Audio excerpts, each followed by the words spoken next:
Thank you very much. Wow. ঐতিহাসিক এক জয়ের মাধ্যমে যুক্তরাষ্ট্রের ৪৭তম প্রেসিডেন্ট হয়েছেন ডোনাল্ড ট্রাম্প। তিনি একেবারে ক্লিন সুইপ করে দিয়েছেন কামালা হ্যারিসকে। পরিপূর্ণ ফলাফল আসার আগেই তিনি ২৭০টির বেশি আসনে জিতে গেছেন। এখন তো প্রায় ৩০০ আসনে। আমেরিকান প্রেসিডেন্সিয়াল ইলেকশনের ডোনাল্ড ট্রাম্পের দল রিপাবলিকান পার্টি মার্কিন সিনেট হাউস সব জায়গাতে মেজরিটিতে আছেন। তিনি চাইলে যে কোনো ধরনের আইন, বাজেট বিনা প্রতিদ্বন্দ্বিতায় পাশ করতে পারবেন। ডোনাল্ড ট্রাম্পের এই বিজয় উল্লাস ছড়িয়ে পড়েছে সমগ্র মার্কিনীদের মাঝে। কিন্তু মিশ্র প্রতিক্রিয়া দেখা যাচ্ছে বিশ্ব রাজনীতিতে। কিছু দেশ অত্যন্ত খুশি, আবার কিছু দেশ অত্যন্ত চিন্তিত। অর্থনীতিতেও গুরুত্বপূর্ণ পরিবর্তন আমরা দেখতে যাচ্ছি। সেই সাথে বাংলাদেশে একটা গুঞ্জন শুরু হয়েছে, ডোনাল্ড ট্রাম্প আমেরিকায় ক্ষমতা আসাতে শেখ হাসিনা আবার দেশে ফিরে আসতে পারে। তাই আজকের এই ভিডিওতে আমরা জানব ৪৭তম আমেরিকার প্রেসিডেন্ট ডোনাল্ড ট্রাম্প হওয়াতে কোন কোন দেশ খুশি ও কোন কোন দেশের চিন্তার কারণ হয়ে দাঁড়িয়েছে, আর আগামী ৪ বছর বিশ্ব রাজনীতিতে কী ধরনের পরিবর্তন আসতে চলেছে। ভিডিওটি সম্পূর্ণ দেখবেন, অনেক গুরুত্বপূর্ণ তথ্য জানতে পারবেন।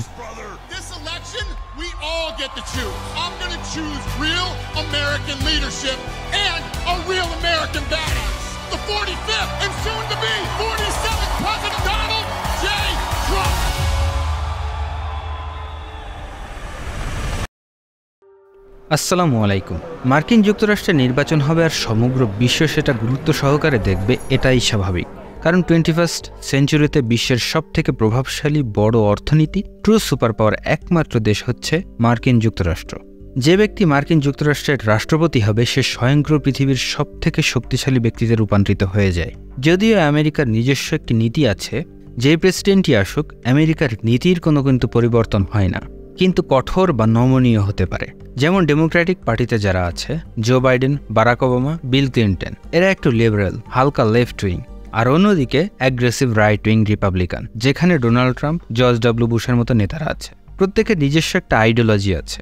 এখানে যদি আমরা ট্রাম্পের ব্যাপারে আসি, তাহলে তার আগের টার্ম ও এইবারের নির্বাচনী ইশতেহারের বক্তব্যগুলো শুনলে বুঝবো সে আমেরিকাকে সবার আগে রাখতে চায়। যেমন মেক আমেরিকা গ্রেট এগেইন। সে নতুন কোনো যুদ্ধ শুরু করবে না, চলমান যুদ্ধ বন্ধ করে দিবে, ইনকাম ট্যাক্স কমিয়ে দেবে, সাথে কর্পোরেট ট্যাক্সও কমানোর অঙ্গীকার করেছে।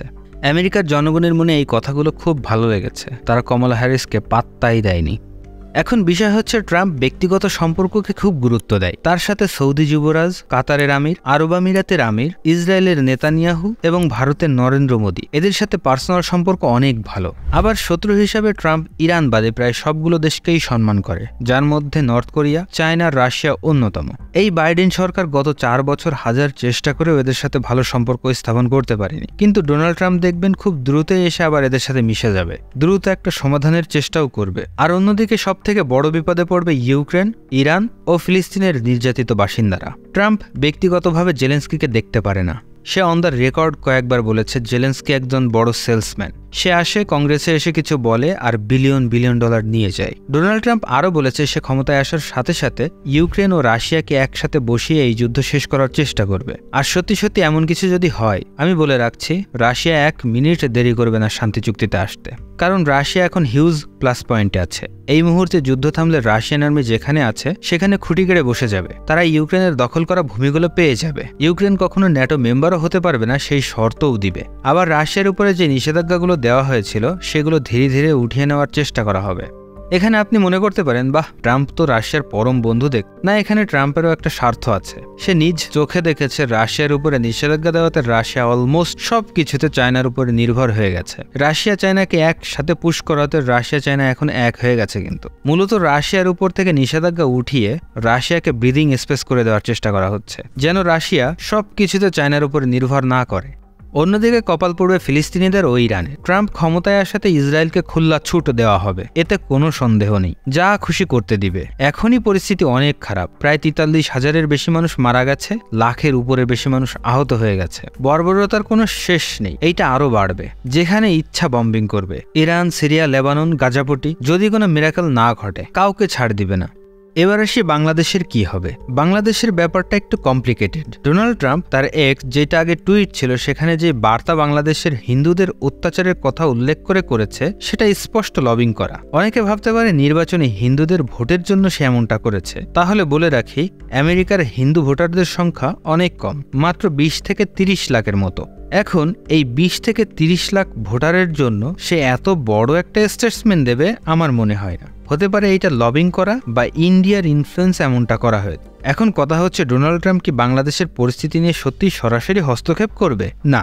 বিশেষজ্ঞদের মতে আমেরিকা বাংলাদেশের ব্যাপারটা আগে যেমন ইন্ডিয়ার নজরে দেখত, আবার সে পুরাতন নীতিতে চলে যেতে পারে। আর ইন্ডিয়া কোন দলকে যে বাংলাদেশের ক্ষমতায় দেখতে চায় সেটা আর বললাম না। আবার একই সাথে ডোনাল্ড ট্রাম্পের সাথে শেখ পরিবার মানে শেখ হাসিনা, জয় ও পুতুলের সাথে ভালো সম্পর্ক, এইটা অস্বীকার করার কোনো উপায় নেই। কিন্তু কেউ যদি ভেবে থাকেন রাতারাতি শেখ হাসিনা ফেরত আসবে, আবার ক্ষমতায় বসে পড়বে, তাহলে এমনটা হওয়ার কোনো সম্ভাবনা নেই। যা হওয়ার হয়ে গেছে। আর আমি প্রথমে বলছি, আমেরিকার নিজস্ব একটি ফরেন পলিসি আছে। সেটা কিছুটা অ্যাগ্রেসিভ হতে পারে বা নমনীয় হতে পারে, কিন্তু একেবারে যে উল্টে যাবে এমনটা হবে না। তবে এমন হতে পারে যে আওয়ামী লীগকে একটা রাজনৈতিক স্পেস করে দেওয়ার চেষ্টা করতে পারে, দ্রুত নির্বাচনের চাপও আসতে পারে, কিন্তু রাতারাতি সরকার পরিবর্তন হয়ে যাবে এমনটা হবে না।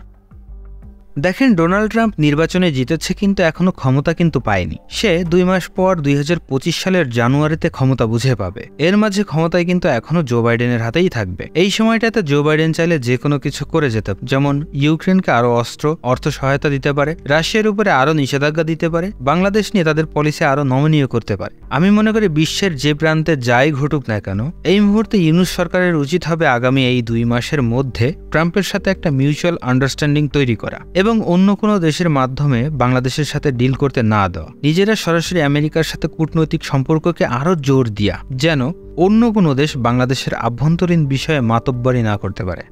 আমি একটা জিনিস নিয়ে খুবই কষ্ট পাই। বাংলাদেশের রাজনীতিতে যেই দলই আসুক, তাদের নিজ নিজ স্বার্থ নিয়ে কেউ আমেরিকা, কেউ চায়না, আবার কেউ ইন্ডিয়া নির্ভর পররাষ্ট্রনীতি নিয়ে চলে। কেউ মানে কোনো একজন দেশের স্বার্থ নিয়ে কোন দিক গেলে ভালো হবে সেই দিকে যায় না। আর আমাদের আমলাদের চাটুকারিতার জন্য বাংলাদেশের নিজস্ব কোনো পররাষ্ট্রনীতিই নেই। কিছুদিন আগে আওয়ামী লীগ আমেরিকাকে দোষ দিল যে আমেরিকা তাদেরকে সরিয়েছে, এখন তারাই আমেরিকার পিছে ছুটছে।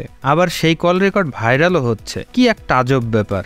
এই দ্বিমুখী আচরণের জন্য বাংলাদেশের প্রকৃত কোনো বন্ধু দেশ নেই। আমি আগেও বলেছি, এখনো বলছি, বাংলাদেশের অর্থনীতি পশ্চিমা নির্ভর। তাই বাংলাদেশের উচিত হবে যতটা সম্ভব নিউট্রাল থেকে কিছুটা পশ্চিমামুখী হওয়া। আর ডক্টর ইউনূস পশ্চিমামুখী, এতে কোনো সন্দেহ নেই। তাই আমার মনে হয় উনি বর্তমান পরিস্থিতি কিছুটা হলেও সামাল দিতে পারবে। আর ওনার বিশ্বের সামনে গ্রহণযোগ্যতাও অনেক বেশি। তবে এটা বিশ্ব রাজনীতি, যেখানে যে কোনো সময় যে কোনো কিছু ঘটে যেতে পারে। তাই ভবিষ্যতে বাংলাদেশ ও বিশ্ব রাজনীতিতে যে কোনো ধরনেরই ঘটনা ঘটুক না কেন বা কোনো পরিবর্তন আসুক না কেন, আপডেট পেয়ে যাবেন আপনাদের প্রিয় চ্যানেলে। তাই চ্যানেলটি এখনই সাবস্ক্রাইব করুন এবং আপনার যদি কোনো ভিন্ন মতামত থেকে থাকে তাহলে সেটি কমেন্টসে অবশ্যই জানাবেন। কথা হবে পরবর্তী ভিডিওতে। ভালো থাকবেন, সুস্থ থাকবেন। আসসালামু আলাইকুম।